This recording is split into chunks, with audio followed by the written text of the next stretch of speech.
Nous revoilà pour l'émission Au centre de la question pour parler santé et numérique avec toujours notre invité de ce mois-ci, Monsieur Jolivet. La première chose que je vais vous montrer et laquelle je vais vous parler, c'est un témoignage d'une infirmière de Châteauroux. Donc regardez. Bonjour, je m'appelle Mandine, j'ai 23 ans et je suis infirmière depuis plus de 2 ans.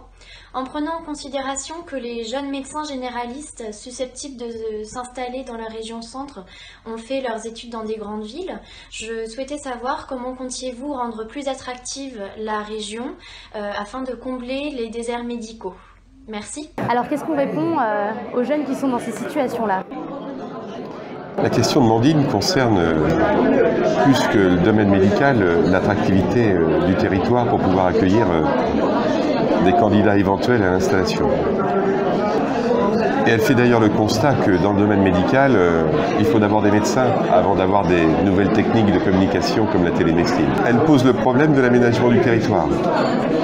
Aujourd'hui, le choix qui a été fait dans notre pays, c'est de concentrer les habitants sur une vingtaine de grandes métropoles. Et c'est vrai qu'aujourd'hui, les étudiants en médecine, lorsqu'ils ont été formés dans ces grandes métropoles, n'ont plus envie d'en repartir.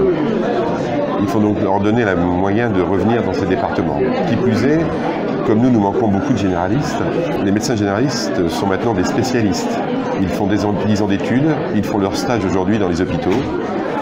Ils ne connaissent jamais dans leur parcours de formation l'isolement. Ils sont toujours avec d'autres, partagent des diagnostics et quelque part n'assument jamais une responsabilité seule d'une décision médicale. Et aujourd'hui, ces jeunes médecins, venir dans l'Indre, c'est d'abord répondre à leur isolement professionnel. C'est donc favoriser les maisons médicales. Alors on peut dire, on construit des maisons, mais il n'y a pas les médecins. Oui, mais si on ne les fait pas, on n'en aura pas. Ensuite, c'est de faire en sorte que dans leur parcours professionnel de formation, ils puissent faire des stages dans notre département. Parce que s'ils ne font pas de stage dans notre département, ils ne le connaîtront pas. Par rapport aux questions de prévention, puisque là c'est des questions opérationnelles, par rapport aux questions de prévention, qu'est-ce que vous suggérez, qu'est-ce que vous impulsez en tant que député pour les questions notamment de santé publique? La réforme des universités comporte un volet médical important, puisqu'en fait chaque jeune aura la possibilité d'avoir une visite médicale, je dirais pas la possibilité, d'avoir une visite médicale obligatoire sur les campus, parce qu'en fait aujourd'hui on s'aperçoit qu'il y a une précarité des jeunes qui est importante, et notamment dans le domaine de la santé.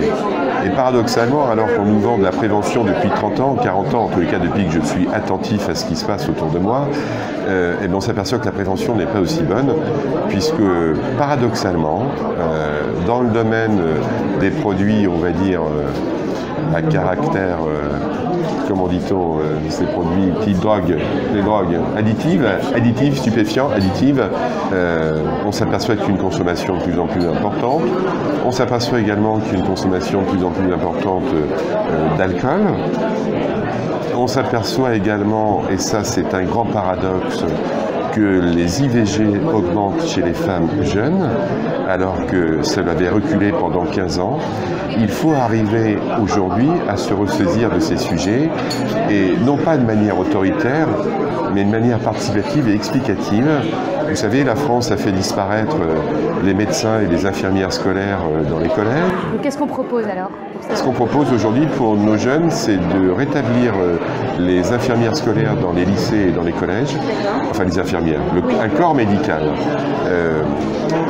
dans les collèges et les lycées, et de accompagner médicalement également les étudiants sur leur lieu de formation universitaire, sachant que les universitaires étaient toujours mal lotis parce que les élèves des grandes écoles n'ont jamais perdu cette aide médicale.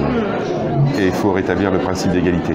Vous parliez tout à l'heure de télémédecine, ce qui nous permet de passer à notre second thème tout de suite, le numérique. Alors, on parle souvent de couverture numérique et de zone blanche. Qu'est-ce que vous pouvez dire sur ce sujet-là?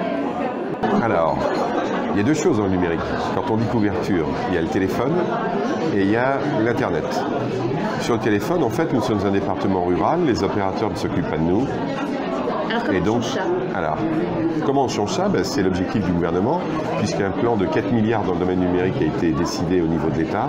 Et pourquoi est-ce que ça a été décidé? C'est que le numérique, c'est ce qui rapproche tout ce qui est loin. Et le numérique, c'est quelque part les réseaux d'eau potable des années 50. Les territoires qui n'avaient pas d'eau potable ne sont pas développés. Les territoires qui n'auront pas de numérique ne pourront pas se développer. Et puis après, il y a l'Internet. L'Internet, on a une couverture, on va dire, moyenne, pas nulle, moyenne, mais insuffisante. Et donc, le très haut débit, aujourd'hui, c'est le plan de déploiement, toujours dans les 4 milliards que le gouvernement a décidé, afin d'apporter le très haut débit à tout le monde. C'est extrêmement important pour un territoire comme le nôtre, parce qu'en fait, aujourd'hui, les jeunes, ils veulent une couverture GSM, donc téléphonie, une couverture Internet, filaire et par téléphone. Merci, on va passer tout de suite au deuxième thème sur le numérique, qui consiste en la prévention et en la gestion des risques numériques. Donc, qu'est-ce que vous pouvez dire aux jeunes sur leur e-réputation, sur comment on fait pour protéger ces données personnelles? Le gouvernement a fait voter en première lecture, il y a 2 jours, un projet de loi sur la protection des données des entreprises et des données personnelles. Ensuite, sur la e-réputation, je pense qu'on a 2 sujets à traiter. Ce n'est pas encore fait, mais c'est à l'agenda politique du gouvernement sur ce mandat. D'une part, on a un objectif de prévention. C'est-à-dire qu'une image, aujourd'hui, lorsqu'elle est distribuée sur le réseau Internet, elle est très difficile. Il est très difficile de l'ôter.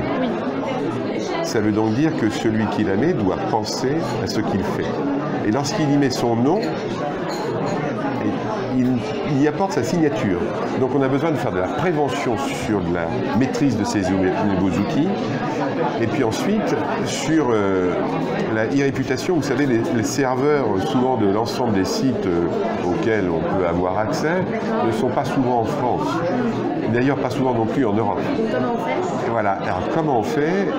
Il faut, c'est ce que nous disait la ministre compétente au fond, qui était là, qui débattait du dossier, c'est la ministre de l'Intérieur. Il faut faire en sorte de passer des traités internationaux avec ces pays pour pouvoir faire en sorte de trouver, d'avoir la possibilité, mais ce sera un exercice long. C'est pour ça que le curatif, à mon avis, c'est la dernière manière de faire. Et ce qu'il faut aujourd'hui, c'est la prévention et faire en sorte de ne pas déployer des images sur sa propre vie que l'on ne peut plus jamais enlever. Parce qu'en fait, ça se manifeste comment cette prévention? La prévention, il faut discuter avec les jeunes, il faut que les jeunes aillent voir. D'ailleurs, la mission Local Jeune commence à en parler dans notre département, mais il faut que ça devienne un sujet afin que vous puissiez indiquer ces choses, parce que chaque personne est responsable de sa propre vie. Et en fait, il faut restaurer le principe de responsabilité de sa propre vie. Il y a 30 ans, lorsqu'on faisait une bêtise, on allait la dire à ses parents. Même quand ça concernait sa propre réputation. Aujourd'hui, quand on fait une bêtise avec les réseaux sociaux, elle est durable et le travail sera long. Donc on ne peut travailler que sur la prévention, le curatif, ce sera beaucoup plus difficile. Eh bien, merci d'avoir répondu à nos questions sur ce sujet de santé et numérique. On vous retrouve la semaine prochaine pour aborder les thèmes de mobilité et emploi. Merci beaucoup.